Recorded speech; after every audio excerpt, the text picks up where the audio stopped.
আমার হাতে একটা রুমাল দিয়েছি, দেখেন রুমালের উপরে মোবাইলটা রাখলাম, অর্থাৎ রুমালের উপরে মোবাইল। আপনার মসজিদ, মাদ্রাসা, খানকা, মক্তব, কবরস্থান যা আছে সব কিন্তু জমিনের উপরে। কার উপরে? জমিনের উপরে। যে মসজিদ আপনার যে জায়গার উপরে আছে ওই জায়গাটার নাম হলো ওয়াকফ। যে মাদ্রাসা যে জায়গার উপরে আছে ওই জায়গার নাম হলো ওয়াকফ। যে খানকা যে জায়গার উপরে আছে ওই জায়গার নাম হলো ওয়াকফ। সরকার কুচক্রান্ত করে এই যে জায়গা নেব বলেছে, মানে জায়গা যদি টান দেয়, জায়গার উপরে মসজিদ, জায়গার উপরে মাদ্রাসা, জায়গার উপরে খানকা, জায়গার উপরে সবকিছু, তাহলে জায়গা টান দিলে মসজিদ থাকবে না যাবে? এই থাকবে না যাবে?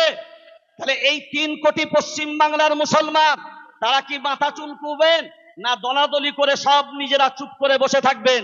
বরঞ্চ এক বাক্যে এ বাংলার মাটি না, সারা ভারতবর্ষ পর্যন্ত মনে রাখতে হবে যে আমাদেরকে ক্ষতি করার ক্ষমতা সারা পৃথিবীর জালিমের নেই, যতক্ষণ পর্যন্ত আমরা নিজেরা নিজেদের ভিতরে গাদ্দারি না করব।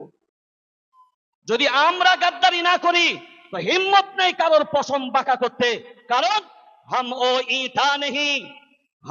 ईंटा नहीं जो दीवारों से टूट जाए, हम तो ओ पत्थर है जो पहाड़ों से भी टकरा जाए, फिर भी कोई पहाड़ नहीं जो हमें तोड़ सके।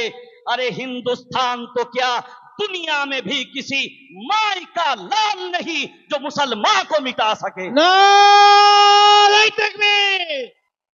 এই ওয়াকফ কালাম আইন বাতিল করো, ওয়াকফ কালাম আইন বাতিল করো। ওয়াকফ বিল মানছি না, মানবো না। এই মসজিদ মাদ্রাসার সম্পত্তি রক্ষা করতে আমরা লড়ছি, লড়বো। বাস এক কথায় আমরা যদি ঐক্যবদ্ধভাবে থাকি ইনশাআল্লাহ সাফল্য আমাদের অনিবার্য। কিন্তু কোনো অবস্থায় আমরা যেন নিজেদেরকে নিজেদের মতো করে বিভেদ না করি। সেই জন্য মনের দিক দিয়ে ফ্রেশ হয়ে, কাক কালো কোকিল কালো, কালো মাথার কেশ, সবচাইতে বেশি কালো মনের হিংসালেশ।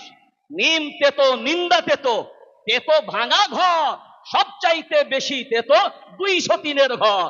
আরে চাকা গোল পয়সা গোল, গোল আলু গোল, সবচাইতে বেশি গোল মনের গন্ডগোল।